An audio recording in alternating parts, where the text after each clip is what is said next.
Comment réussir vos visios? Je vous dévoile les secrets de mon caméraman.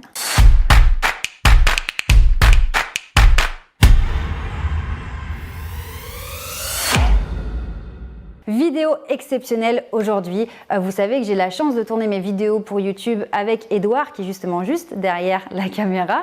Et on s'est dit, tiens, comme il y a le confinement, on fait tout en visioconférence.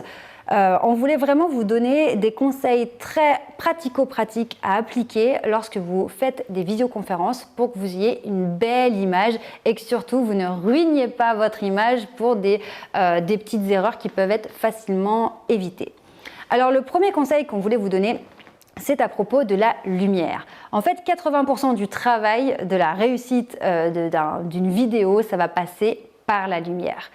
Vous pouvez avoir un super matériel, si la lumière est pourrie, ça va être une catastrophe. Donc la première des choses, évidemment, c'est de ne pas vous mettre à contre-jour, parce que si vous n'avez pas de lumière à l'intérieur et que vous êtes devant une fenêtre, évidemment, vous allez être tout sombre. Et faire une visio, si on ne vous voit pas, ça perd tout son intérêt.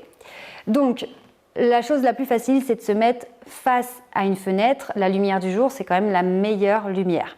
Maintenant, si il fait nuit, si le temps est orageux, on vous conseille vraiment de prendre une lampe, encore mieux de commander sur Internet une lampe unidirectionnelle. D'ailleurs, on va vous mettre des liens en description.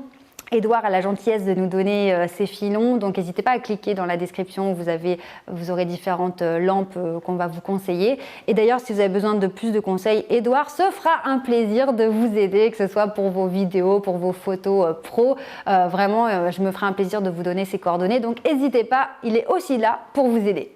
Donc, lumière, s'il n'y a pas de lumière du jour, une lumière, et le mieux, c'est à 45 degrés par rapport à votre visage et en descendant. Donc c'est un petit peu technique, mais si vous avez besoin, mettez en commentaire, écrivez-nous en commentaire et on viendra vous aider. Deuxième conseil extrêmement important, c'est le niveau, en fait la hauteur de votre caméra. Souvent, si vous êtes sur des PC portables, en fait le PC va être bas sur votre table ou votre bureau et ça va vous filmer d'en dessous. Et c'est vraiment pas avantageux, ça va pas vous servir. Donc vraiment, l'idée, c'est de rehausser votre ordinateur. Vous mettez une boîte à chaussures, un dictionnaire, peu importe, pour que l'objectif de votre caméra soit à la hauteur de vos yeux. Aussi, extrêmement important, ne vous mettez pas trop près de votre caméra. Les caméras qui sont sur les ordinateurs sont des objectifs grand angle. Donc si vous mettez trop près, ça va déformer votre visage. Et en plus, en termes de communication, il vaut mieux avoir un petit peu de recul, qu'on puisse voir au moins le buste, un petit peu vos mains lorsque vous vous exprimez. Donc attention à ne pas être collé à votre écran. Prenez un petit mètre de recul. Dernière chose très importante également, c'est au niveau du cadre. Donc le cadre, c'est ce qu'on appelle finalement, c'est le décor. Évidemment, vous savez qu'on parle de la première impression, de l'image qu'on va envoyer. Veillez à avoir un décor plutôt sobre, parce que l'objectif, c'est d'attirer l'attention sur vous lorsque vous parlez, non pas d'attirer l'attention sur ce qu'il y a sur les étagères ou de pouvoir avoir des commentaires de ce qu'il y a derrière vous. Donc, un décor plutôt neutre, plutôt adapté. Et puis maintenant, dans de plus en plus de plateformes de visio, on a aussi la possibilité de mettre un écran derrière, de changer si vraiment vous êtes dans un endroit où vous ne pouvez pas vous adapter. Vous pouvez aussi cliquer sur un décor factice.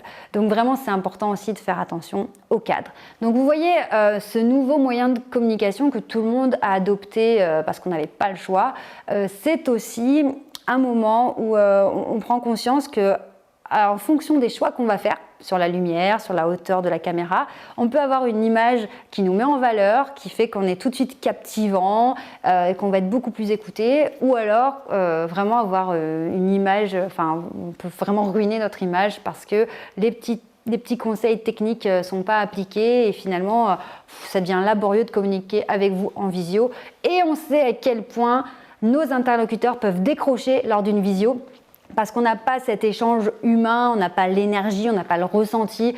Donc ça peut vite être lourd comme type de communication. Donc c'est pour ça que c'est d'autant plus important de rendre cela agréable, facile, beau, pour que les personnes aient moins conscience en fait qu'on est en visio et qu'on n'est pas en vrai, que ce soit de plus en plus facile et fluide.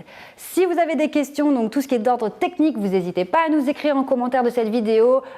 Edouard viendra vous aider avec grand plaisir. Et puis on se retrouve très bientôt pour d'autres vidéos. Ciao!